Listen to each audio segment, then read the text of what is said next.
Good morning and welcome back to the channel. If you're new here, I'm Brandy and this is a very new book channel. We just got back from church and I thought I would do a full book review like I promised you guys in my Book Nook video. I feel like you need to go to church after you've read this book. So today we are doing the full book review and movie comparison to The Idea of You by Robin Lynn. And y'all, okay, I took notes because it has been probably a little over a month since I finished this book. So I took notes while I was reading it of all the craziness as well as the differences and like the comparison to the movie and everything. So heads up, this is a spoiler review. So if you want a spoiler-free review, you can go watch my Book Nook video. I give a spoiler-free review in that one, but for this, it's going to spoil the book and the movie. So if you don't want a spoiler on either one of those, wait to watch this until after you've read and seen it. Okay, so if you saw my Book Nook video, then you know I gave this book a 2 on Goodreads, which is the lowest star rating that you can get from me because a 1 is a DNF, a do not finish, and I always finish. So just a little bit of context, I watched the movie first with Anne Hathaway and Nick Galitzine, and I thought it was a cute little rom-com. I love Anne Hathaway. And I had seen interviews of the two of them after I watched the movie, and they were talking about the movie and they were talking about the book and how they drew a lot of inspiration from certain quotes from the book. I mean, obviously the movie is supposed to be about the book, so of course they drew like general inspiration, but they were like quoting the characters in this book and talking about how like some of the things that they said in this book moved them. Like they made it sound like the book was really good. And I thought, like I said, I thought the movie was a cute little rom-com. I loved like Anne Hathaway's style and her clothes and her hair and her job. It was giving me a lot of like Devil Wears Prada nostalgia. So I was like, yeah, I'll read the book. And I also thought it was going to be fun because normally I always read the book first and then watch the movie or the show, and I was doing it backwards this time. So I was excited to read this, and then I started reading it and then I was like, what is happening? And in case you don't know, the premise of this book is that she is a 39 turning 40-year-old mom, divorced, single mom, and he is a younger boy band pop star, and they fall in love. And the premise is like their difficulties in maintaining a relationship between the age difference and between him being famous and her not. Okay, so let me just start going through my notes. So the first difference that I noticed is that in the book, the age difference is actually bigger than it is in the movie. In the movie, she's the same age. She's 39 turning 40, same as the book. But in the movie, he's like 24. And in the book, he's 20 and she thought he was 19. And there's so many mentions specifically about him being a beautiful boy. And she like is really into like the youthful parts about him, and like the imagery and descriptions just honestly got creepy for me, straight up. Like there's all these specific attentions drawn to his youthfulness and that being like the thing that does it for her, and it's just, I don't know. There's also like a reference when they're first starting to talk and like get to know each other, and he's like telling her a story like about his life, and in it he's like somewhat complaining about his parents, and she like relates more to the parents because she has a child who's in middle school, I believe. And it's like even like while they were starting to date and like get to know each other, she's like relating more to being a parent than his equal. I don't know, there was just a lot of like specific things. Like I wrote down one of the quotes that I was literally like, it says, his handwriting was surprisingly neat, all that posh schooling, perhaps it had been spanked into him. I smiled at the thought. It's like, that's a verbatim quote from the book. So it's stuff like that where she's literally tying in like schoolboy things with like promiscuous things. And it's just kind of like I get that there was an age difference, but it wasn't like that in the movie. Like, I don't know. The book is just like, it's very spicy also, which I don't know what I thought I was expecting, but I was not prepared for all the spice scenes. And I was kind of like,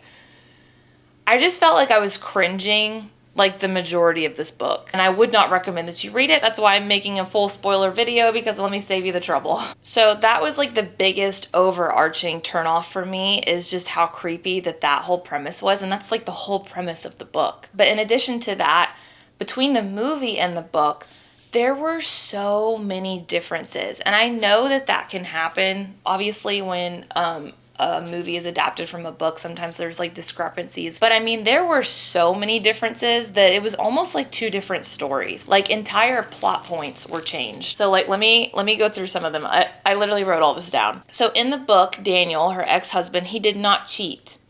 He and Celine just grew apart. And I wrote, she has this weird thing about saying that Eva, who's the ex-husband's new girlfriend, was effing her daughter's father and having anxiety about them getting engaged while she's like hooking up with Hayes. So I feel like in the movie that was a big premise, is that like the husband was made out to be this villain, this like piece of crap because he cheated and he was a horrible father. But like in the book he didn't cheat. They just like fell out of love. And there's honestly some points in the book where I kind of agree with Daniel, and she's just acting like a teenager to me. That's how I read it. I was like, dude, you can't even be mad at this. The next change has to do with how Hayes and Selin met. It's completely different in the movie than it was from the book. So in the movie, Hayes and Selin kind of met accidentally before the meet and greet in his trailer. She thought it was a public bathroom and they ran into each other at Coachella. And in the book, they didn't meet separately beforehand. They just meet at the meet and greet with everybody there. And it's not at Coachella, it's at their concert at a venue. So they're like in the basement of this venue doing the meet and greet. And she meets him like as her child is meeting him, like along with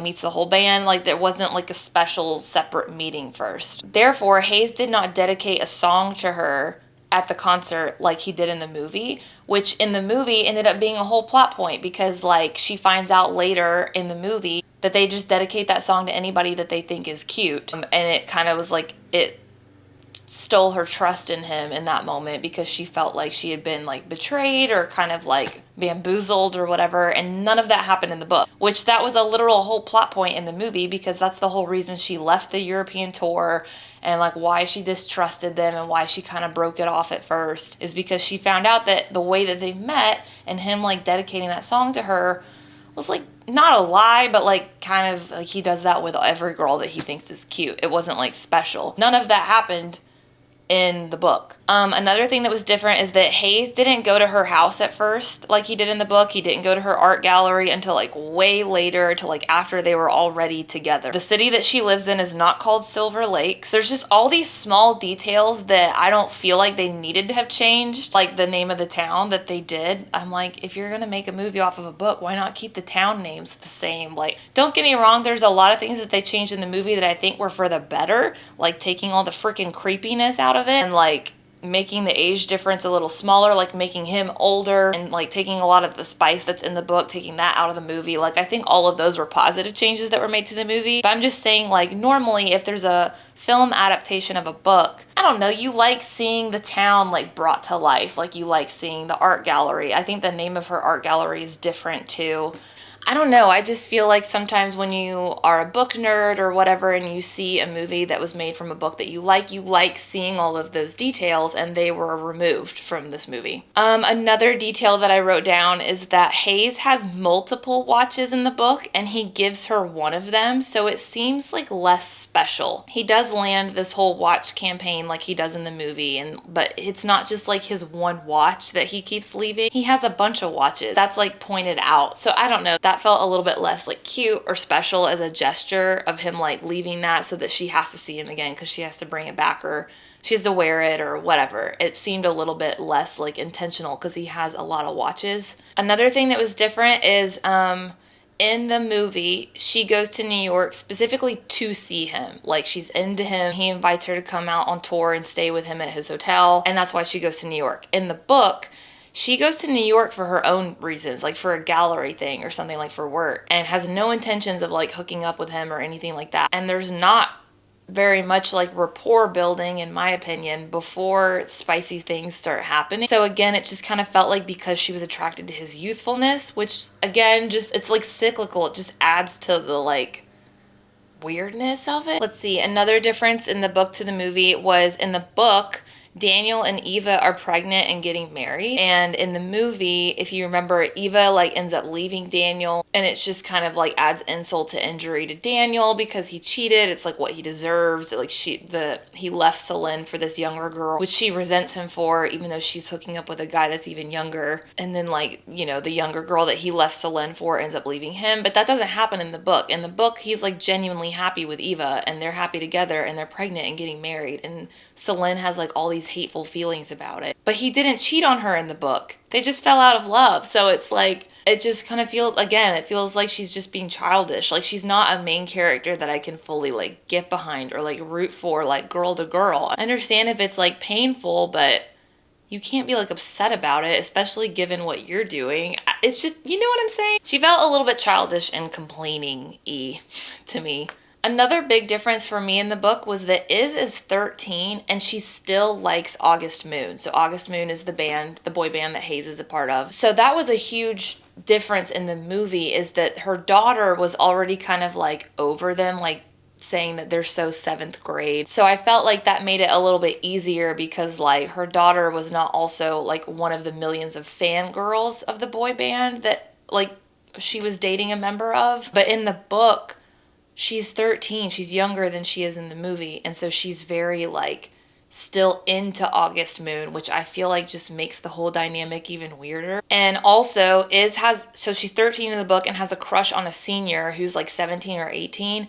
And Selin is telling her that that person, that senior, is too old for her and that 17 and 18-year-olds don't know what they want anyway, when she's dating someone who she thought was 19. So it's like, I know that there's this whole conversation in the world right now around like, yes, 18 is an adult, but like there's like predator vibes when you're a certain age dating 18 and 19-year-olds because like they don't know any better. And if she is saying that to her daughter, then why are you dating one? Like, I know he's 20 in the book, he's not 19, but there's so many lines that I feel like some people would say it's gray. I tend to feel like it's a little bit more black and white. Like, it's just weird.